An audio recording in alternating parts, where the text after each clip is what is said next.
We are continuing our spotlight of local heroes across Louisville, going above and beyond right here in our community. And today we're going to highlight Ethan Almighty and the Ethan Almighty organization and the work that they're doing for animals in need. Joining me here to tell us all about their story and how they recently enjoyed a really special UofL game, Jeff Calloway and Ethan Almighty, who found something good to chew on right in time for us to go on TV. Yep. Great to see you again. Thank you so much. I mean, you guys like dominate like all my social media feeds, and you're my positivity in my feed. I get to catch up on all the great things that Ethan is doing. But how did this come about with being honored at a UofL game? We were just very blessed that they reached out to us and asked us if we want to be a part of it. You know, we do. We try to be such a positive influence in the community. We try to help out as many animal organizations and pet owners as we possibly can. And it was, you know, Tom Drexler's been doing this for several years, and it was a very nice thing for them to reach out and make Ethan the hero of the game. So that was very cool. That's so cool. I think we have some pictures and video from the day. Look at that. When was this? Which game were you on? This was just past Saturday. Oh, fun. Yeah. Not a fun ending. No, but I was going to say, what a fun, pretty day, it was right? A and day. Ethan, I'm sure, like, when you go to events like this, is everybody say, Ethan, like, people, like, know who you all are. They know him, and he brings so much positivity. We've been blessed that the last 3.5 years with Ethan's story has been nothing but positive. It sure has. There's nothing negative around Ethan. You know, he just does. His face just has a way to open people's eyes and ears and hearts.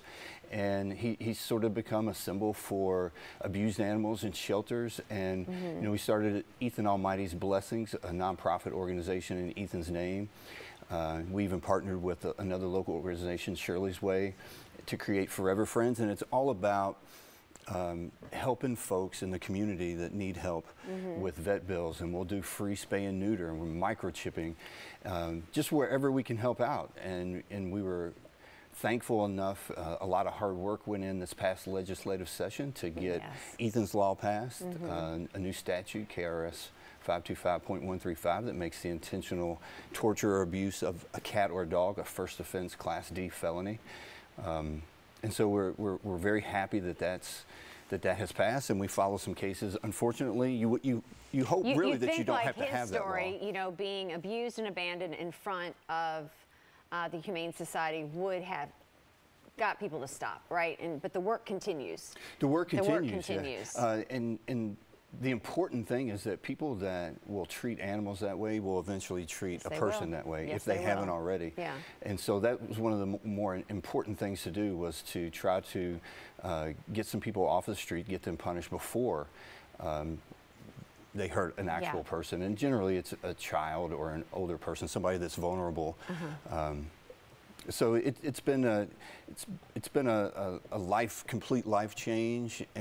But what I love about Ethan is everywhere we go, people are just so happy to see him. He brings such happiness and such smiles everywhere we go. And so it's always positivity, and there's no negative. And so he's a lot of fun to hang around with. It is just remarkable to know his story, to see how healthy he is now. Like, he is one of the happiest dogs I think I've ever encountered. That he's so big in here, like a horse almost, but has this behavior and love like a puppy. Yeah, he's still a puppy. So most of the time inside, he knows where he got inside behavior. But when he's outside, he wants to bounce around and play. And it is really truly testament to him, after what he went through, to be that well behaved around people, around other animals. And I tell people wherever we go that Ethan's name because he lived. And there are a lot of dogs out there that don't. And our job now, we worked hard to get this law passed. Our job now is to give a name to those dogs and make sure that their story is heard. And that's what we've been trying to do recently. Well, Ethan is lucky he found you, right? You were the perfect person to kind of carry this message too, don't you think, that you were chosen in many ways? I do, yeah. It was, you know, it's a very uncomfortable thing for me, especially very early on. But I feel blessed too. You know, from the very beginning, I said Ethan is on a mission. He's on a journey, and I just feel blessed that I was the person that he chose to speak that into the world. What a journey it is. Thank you both for coming in. Thank you so much.